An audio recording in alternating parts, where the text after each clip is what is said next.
True Detective Season 1 isn't just great television. It's perfect television. In a landscape of shows that drag on for 8, 10, even 15 seasons, this self-contained story proves that sometimes less is more. Today, I'm breaking down why this 8-episode masterpiece remains unmatched a decade later, and why its structure might be the blueprint all TV shows should follow. Most TV shows don't know when to quit. The longer a series runs, the more likely it is to fall into what is known as a character dilution trap. Writers desperately create storylines we don't care about just to fill episode orders. Happy birthday to you. Happy birthday to you. Remember this painfully awkward moment from Breaking Bad? Skyler singing happy birthday to her boss Ted? This scene follows a storyline nobody asked for and adds nothing to what made Breaking Bad great. Walter White's transformation into Heisenberg. Yet we had to sit through it because the show needed to fill time. Or think about Dexter, which started as a brilliant concept, but eventually gave us Masuka's daughter, a character with no purpose except to exist. The Walking Dead introduced so many forgettable characters that fans couldn't keep track of who to care about. Game of Thrones' final seasons rushed through storylines after spending years on meandering subplots. Even Supernatural, a show I love, eventually reached a point in season 12 where Dean Winchester shoots Adolf Hitler, who had been preserved in a pocket watch, of course. After Sam says, "Dude, you killed Hitler," Dean proudly exclaims, "Awesome." When your monster hunting show reaches the point where you're killing historical figures for shock value, you've probably overstayed your welcome. True Detective avoids all of this by embracing limitation. 8 episodes, 1 case, 2 detectives. That's it. True Detective's structure is deceptively simple, yet incredibly effective. The story unfolds across 2 timelines, 1995, when the case begins, and 2012, when the detectives are interviewed about it years later. The structure does something brilliant. It creates immediate tension. We know something went wrong. We know these men aren't partners anymore. We know the case wasn't truly solved. These open loops hook us from the very first episode.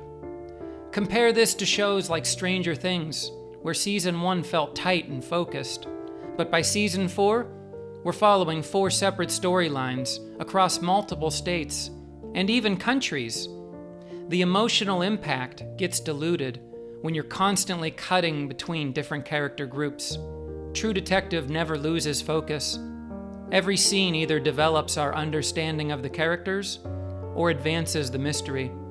There's no filler episode where Rust and Marty take a break from the case to deal with some unrelated problem. Every minute counts. What makes True Detective's character work so impressive is how much we learn about Rust and Marty without ever feeling like the show is wasting our time. In just 8 episodes, we understand Russ Cohle more deeply than characters we've spent multiple seasons with in other shows.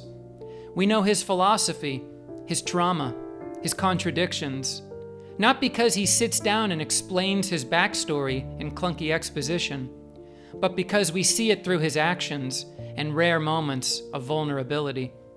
Compare this to a show like Lost, which gave us fascinating characters, but then resorted to dedicated flashback episodes to fill in backstories, often at the expense of advancing the main plot. Similarly, we understand Marty Hart's hypocrisy, not through narration, but through juxtaposition. Seeing him lecture his daughters about respect in one scene, then cheat on his wife in the next. This efficient character development means every scene pulls double duty. revealing character while moving the story forward. What makes True Detective storytelling so compelling is what I call the dance between context and conflict. The show constantly sets up context. Two detectives investigating a ritualistic murder, then introduces conflict, their personal demons, the corruption they uncover, the threats they face. This dance creates open loops in our brains that keep us engaged. We're not just watching to see if they solve the case.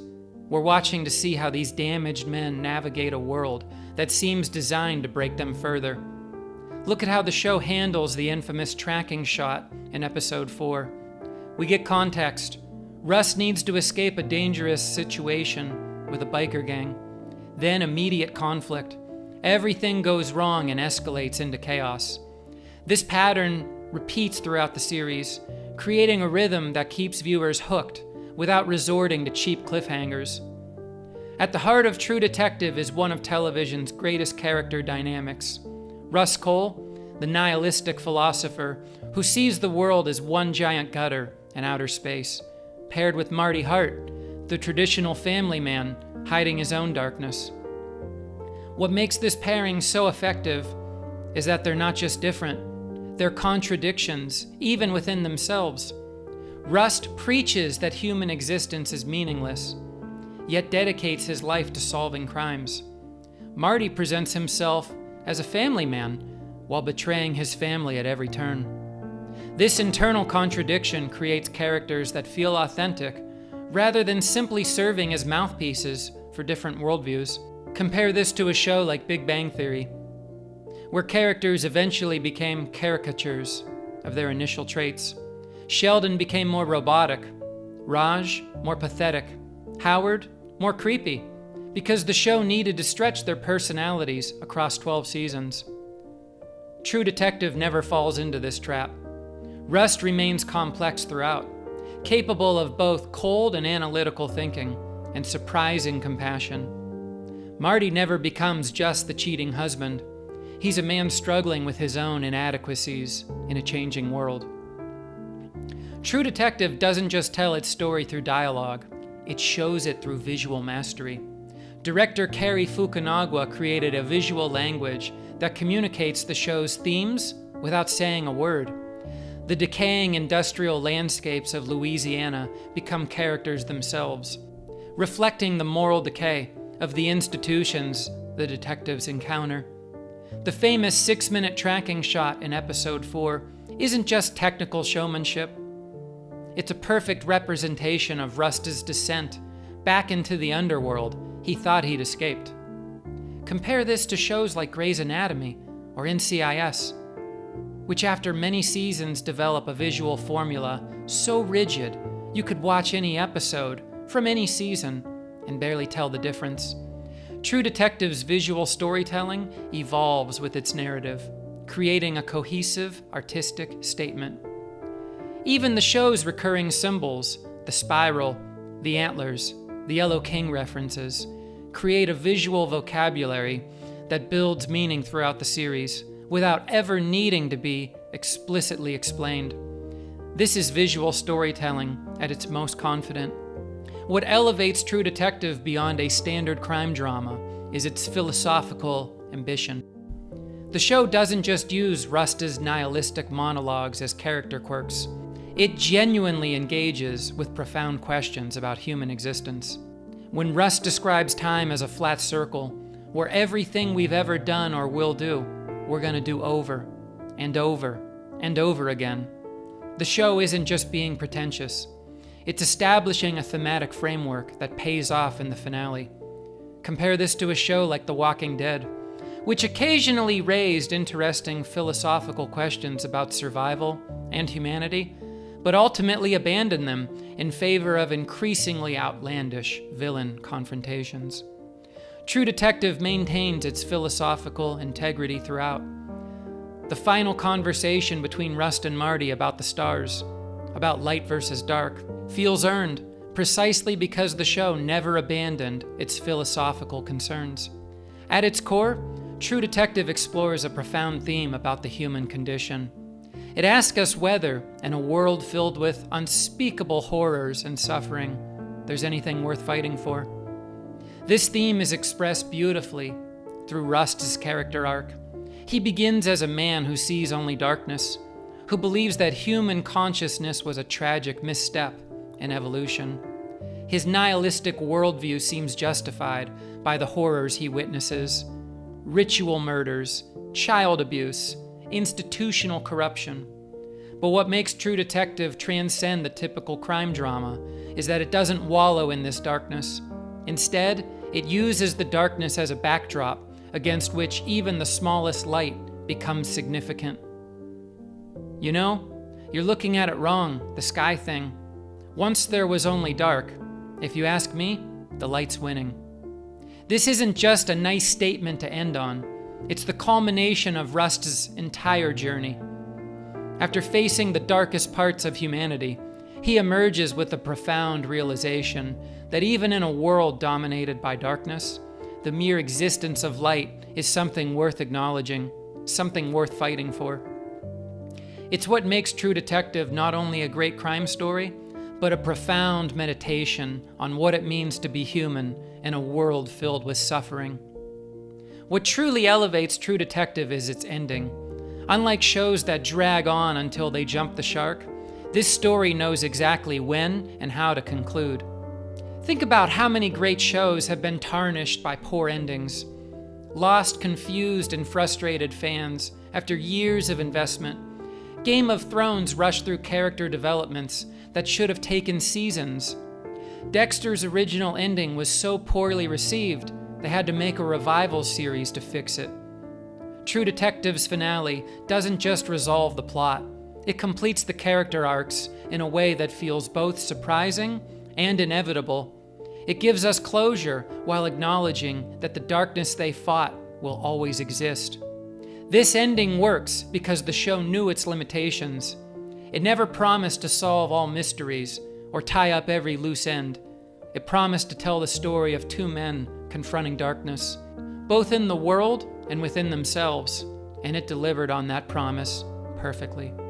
10 years after its premiere, True Detective Season 1 remains a high watermark for television.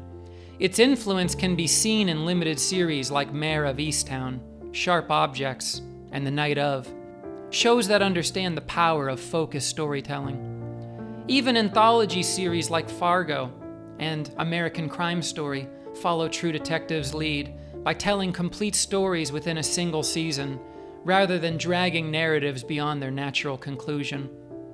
The show's opening credits sequence alone revolutionized title design, inspiring countless imitators, but few equals. Its use of double exposure to blend characters with their environments has become a visual shorthand for psychological complexity. What's most remarkable about True Detective's legacy is how it proved that television could be both commercially successful and artistically uncompromising. It demonstrated that audiences will embrace complexity if it's presented with confidence and purpose. When I first saw True Detective back in 2014, Russ Cohle became a sort of folk hero to many viewers. Here was a character who saw the world as it truly was, a giant gutter in outer space, and yet still chose to act heroically within it. What makes Russ so compelling is this contradiction. He believes that the honorable thing for our species to do is deny our programming, stop reproducing, walk hand in hand into extinction. Yet he dedicates his life to solving crimes and saving lives. This combination of a pessimistic philosophy and heroic action creates a character unlike any other on television. Russ doesn't act heroically because he believes in some greater good or cosmic justice. He acts heroically because, as he puts it, I tell myself, I bear witness. In a world of superheroes with clear moral codes and motivations, Russ Cohle stands apart as a hero who has looked into the abyss, seen nothing looking back, and still chosen to do what's right. Not because it matters in some cosmic sense, but because it matters to him. True Detective Season 1 proves that television is at its best when it knows its limitations, by embracing a focused story with a definitive ending. It achieved what endless seasons of other shows couldn't: a perfect, complete, artistic statement. In an era of endless content and streaming bloat, perhaps more shows should follow True Detective's example. Tell your story, tell it well, and know when to bow out. Quality over quantity isn't just a nice idea, as True Detective proves. It's the path to creating something truly timeless. If you've never watched it, you're in for one of television's greatest experiences. And if you have, maybe it's time for a rewatch to appreciate just how masterfully crafted this story really is. What do you think makes True Detective Season 1 so special? And what other shows do you think knew when to end? Let me know in the comments. And if you enjoyed this analysis, hit subscribe for more deep dives into television's greatest achievements.